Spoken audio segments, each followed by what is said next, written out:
રાજ્યના કૃષિ મહોત્સવનું આયોજન થયું છે એવા મંત્રીમંડળના મારા સાથી રાજ્યના કૃષિ મંત્રી શ્રી દિલીપભાઈ સંઘાણી, મંત્રીમંડળના સૌ સાથીઓ, ખેડૂતોના જીવન સાથે જોડાયેલ, ખેતી સાથે જોડાયેલ, પ્રગતિને વરેલા સૌ કિસાન મિત્રો,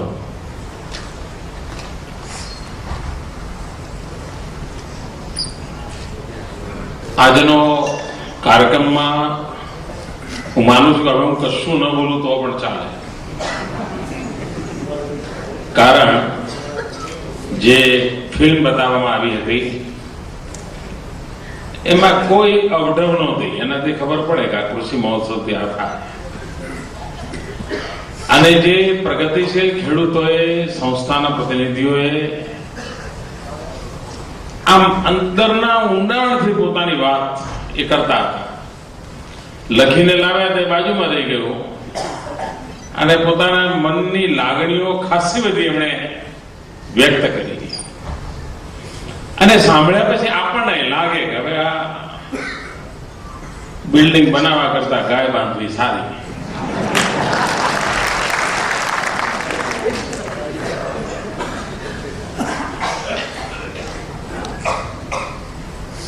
એ વાત સાચી છે મિત્રો કે ટૂંકા ગાળાની યોજનાઓએ આપણા દેશનું ભલું ન કર્યું. ખેડૂતોને તાત્કાલિક દર વખતે નવા બધા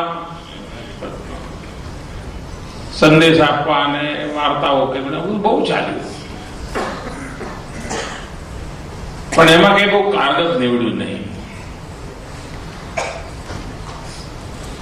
જ્યાં સુધી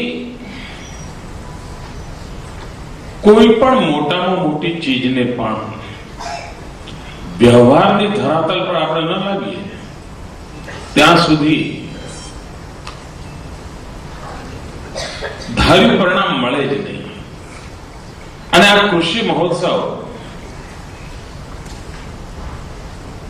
સદીઓ જૂનું જે કંઈ આપણી પાસે જ્ઞાન છે, અનુભવ છે, આવડત છે, સાધનો છે, આ બધું જ પ્રયત્ન કરીને સીધું ખેતરમાં ઉતારવા માટેની મથામણ છે. ખેડૂતના ઘર સુધી પહોંચાડવાની મથામણ છે. તમે મને કહો ભાઈ કે આ કૃષિ મહોત્સવ મેં ના કર્યો હોત તો તમારામાંથી કોઈએ મને પૂછ્યું હોત કે સાહેબ કૃષિ મહોત્સવ કરો ને? હવે ના કરો તો પૂછે, પણ 5 વર્ષ પહેલા મેં ના કર્યું તમે કોઈ કહેવા આવવાના હતા? આખા રાજ્યમાં કોઈ મને પૂછવાનું નહોતું. આ મેં હામેથી ઉપાડો લીધો.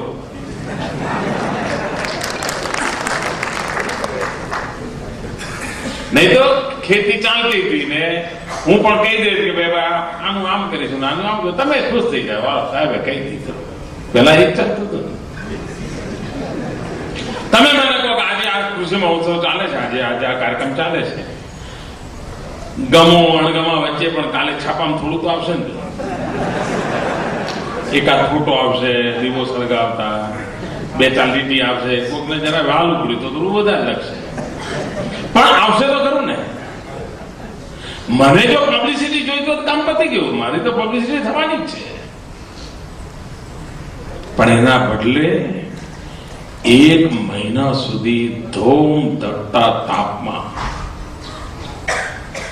ખેડૂત પોતે જે અખાત્રીજપતિ ધોમ ધકતા તાપમાં ખેતરમાં હળ હાંકવા જતો હતો, હું આખી રાજ્ય સરકારને ખભે હળ મૂકીને અખાત્રીજથી ગુજરાતના ધોમ ધકતા તાપમાં ગામડે રવાના થયો. હવે આનું ગૌરવ કરવાને બદલે મને ચોખ્ખું આવશે, સચિવાલય ખાલી, બધા અધિકારીઓ કૃષિ મહોત્સવમાં જયારે ક્યાંય નાચવા ગાવા ગયા હોય કે ખાડી પીડીવા ગયા હોય. નહીં તો સાહેબ ઉનાળાના દિવસો હોય, સરસ મજાની કેસર કેરી આવતી હોય, પંખો ચાલતો હોય જ્યોતિગ્રામના કારણે, તો બપોરે આમ લાંબા થવાનું મન થાય કે ના થાય? એના બદલે આ સરકારના 1 લાખ કરતા વધારે મારા સાથીઓ, ચાહે કૃષિ વિભાગ હશે, બાગાયત વિભાગ હશે, મત્સ્ય ઉદ્યોગ હશે, સિંચાઈ વિભાગ હશે, પશુપાલન હશે, આ બધા જ વિભાગો. અને મિત્રો આ બધું સમય પર થાય, કારણ બધી યોજનાઓ આવે, ચોમાસું પત્યા પછી બિયારણ પહોંચાડો, શું કામનું? પેલા કામનું શું? સરકારના ચોપડે આવી જાય કે 1 લાખ ખેડૂતોને આટલું આપ્યું. ક્યારે આપ્યું ભાઈ? તમે મને કહો કે પશુને રસી મુકાવવાની વાત, આ ખેડૂતોને ખબર હતી કે ભાઈ ચોમાસું આવે, પાણી ભરાય પહેલા રસી મુકાઈ જાય સારું. સરકારને ખબર હતી કે રસી મુકાવી જોઈએ. ડોક્ટરોને ખબર હતી, સરકારના પશુપાલન ડોક્ટરોને, કે રસી મૂકવાની એમની જવાબદારી છે. પણ આંકડો કેટલે પહોંચતો હતો? 5% પશુ સુધી પહોંચાય, 10% પશુ સુધી પહોંચાય. આજે 1 મહિનાનો અભિયાન ચલાવવાના કારણે દરેક ખેડૂત તૈયાર હોય છે. ચલો ભાઈ, કૃષિ મહોત્સવ આવ્યો એટલે રસી લઈ લેવાની છે, એટલે તરત ઘણા રસીનું કામ પતે અને 12 મહિનાનું કામ મહિનામાં પતી જાય. અને પરિણામે ગયા 4 વર્ષથી લગાતાર વરસાદ આવે, વરસાદની હેલી આવે, અઠવાડિયું વરસાદ રહે, પણ આપણું પશુ ગંભીર માંદગીમાં સપડાતું નથી. આ આગોતરી વ્યવસ્થા અને કાગળિયા પર નહીં, ધરતી પર જઈને એક ભગીરથ કામ આપ્યું, એક જબરદસ્ત તપશ્ચર્યા છે મિત્રો. અને હું તો અમારા આ વિભાગના જેટલા મિત્રો આ કામ કરે છે ને, એમને જેટલા અભિનંદન આપું એટલા ઓછા છે દોસ્તો. કારણ કે કઈ પગાર હોય એટલે કામ ના થાય ભાઈ. આ 45 ડિગ્રી તાપમાનમાં આ એર કન્ડિશન લેબોરેટરીમાં કામ કરનારા વૈજ્ઞાનિકો, કૃષિ યુનિવર્સિટીના પ્રોફેસરો, આ સરકારના બધા અધિકારીઓ માત્ર પગાર વાળો સાહેબ એમ જ કે ગમે તેમ કરે, આ જૂન મહિનો આવવાનો થાય ને એટલે માંદી પાડી દે અને રજા લઈ લે સાહેબ. ત્રાસ. પરંતુ મિત્રો, દરેકના દિલમાં એક આગ પ્રગટાવી છે. આ રાજ્યનું પ્રત્યેક કામ પૂરી શક્તિથી અને પૂરી ભક્તિથી કરવું છે. અને એનું પરિણામ છે કે અમારા સાથીઓ ખપી જાય છે દોસ્તો, ખૂંપી જાય છે.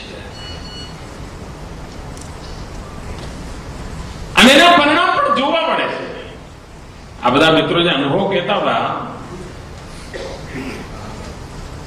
મિત્રો દુનિયામાં એમ કે ઇઝરાયલ અને આપણી આમ સ્થિતિ સરખી છે, વરસાદ વગેરે બધી બાબતમાં. ત્યાં બી રેગિસ્તાન જેવી સ્થિતિ જ આપણે ત્યાં છે. પણ એણે પુરુષાર્થ કરીને આખા યુરોપના બજારને શાકભાજી, ફળ ફૂલ, ઇઝરાયલમાંથી સવારે પ્રવાસી વિમાનો નથી ઉડતા, ત્યાંથી સવારે શાકભાજી, ફળ ફૂલના વિમાનો ઉડે છે. અને યુરોપના બજારની અંદર તાજો માલ 3-4 કલાકના સમયમાં પહોંચાડીને વેચે છે મિત્રો. શું આ ગુજરાતની ધરતીમાં તાકાત નથી મિત્રો?